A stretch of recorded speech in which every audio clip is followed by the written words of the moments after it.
वक्त की कीमत। किसी नगर में एक व्यापारी मुकेश नाम का आदमी रहता था। नगर में उसका काम बहुत कम चलता था। कई बार तो ऐसी स्थिति आ जाती कि दिन भर कोई सौदा नहीं बिकता। घर में उसे और पत्नी को भूखे रहने तक की नौबत आ जाती थी। समय गुजरता गया, लेकिन उसकी स्थिति नहीं बदली। तब उसे किसी मित्र ने सलाह दी कि अपने नगर की बजाय आसपास के नगरों में जाकर व्यापार करो, शायद उससे मुनाफा ज़्यादा हो जाए। व्यापारी को बात जम गई। मुकेश अपनी पत्नी और बच्चों को छोड़कर दूसरे नगर में व्यापार के लिए निकल गया। भाग्य से दोस्त की सलाह काम कर गई और उसे अच्छा खासा मुनाफा होने लगा। वो लंबे समय तक दूसरे शहरों में रहकर व्यापार करने लगा। वहाँ उसे बहुत फायदा हुआ। उसने अपने नगर में आकर नया घर बना लिया। पत्नी और बच्चों को लेकर नए घर में रहने लगा। तब पत्नी ने कहा कि अब हमारे पास पर्याप्त धन है, हम अब अपना जीवन आसानी से गुजार सकते हैं। आपको अब दूसरे नगरों में नहीं जाना चाहिए, हमारे साथ यहीं रहिए। बच्चों को भी अपना कुछ समय दीजिए। व्यापारी मुकेश ने कहा, मैं अभी और धन कमाना चाहता हूँ ताकि तुम लोगों को और बेहतर जीवन दे सकूं, तुम लोगों को हर सुविधा दे सकूं, हमारे बच्चों को वैसे दिन ना देखने पड़े जैसे मैंने और तुमने देखे हैं। पत्नी ने कहा, लेकिन धन कमाने में जो समय गुजर गया है वो फिर लौटकर नहीं आएगा। हम जीवन में साथ रहने के आनंद से वंचित रह रहे हैं। आप मेरी बात मान लीजिए और इसी नगर में अपना व्यापार शुरू कर दीजिए। मुकेश ने जवाब दिया, बस कुछ साल और व्यापार कर लेने दो, हम इतना धन इकट्ठा कर लेंगे कि हमारी पीढ़ियों का जीवन आसानी से गुजर जाएगा।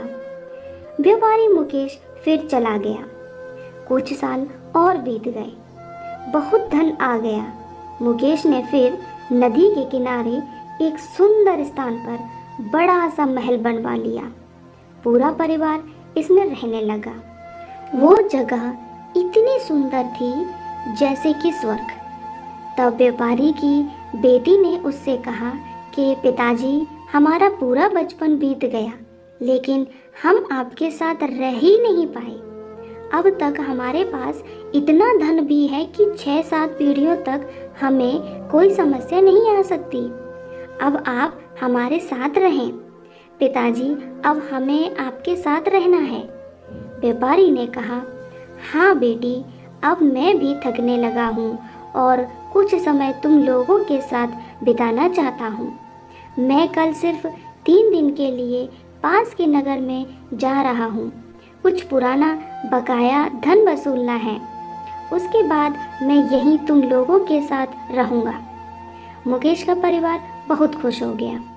अगले दिन व्यापारी दूसरे नगर चला गया और उसी दिन भयानक बारिश शुरू हो गई और जिस नदी के किनारे व्यापारी ने अपना महल बनाया था उसमें बाढ़ आ गई। महल सहित उसका पूरा परिवार बाढ़ में बह गया।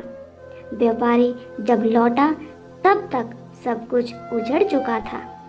मुकेश का परिवार पूरी तरह से खत्म हो चुका था। यह सब देखकर मुकेश पछताने लगा। उसे अपनी पत्नी और बेटी की बात याद आ गई कि काश उसने अपनी पत्नी की बात मान ली होती। कहानी से सीख। सुख और खुशियाँ सिर्फ धन से नहीं आती। धन कमाना जरूरी है, लेकिन वक्त के साथ रिश्तों और आपसी प्रेम के लिए अपनों के साथ वक्त बिताना भी जरूरी है, क्योंकि धन तो किसी भी वक्त मेहनत करके कमाया जा सकता है, लेकिन जो वक्त गुजर चुका है उसे लौटा नहीं सकते। आज में रहे रिश्तों के आनंद का सुख लें और अपनों को अपना वक्त दें। मुझे उम्मीद है दोस्तों कि आपको ये छोटी सी कहानी अच्छी लगी होगी। अगर अच्छी लगी हो तो मेरे चैनल को लाइक, सब्सक्राइब और शेयर करना ना भूलें। धन्यवाद।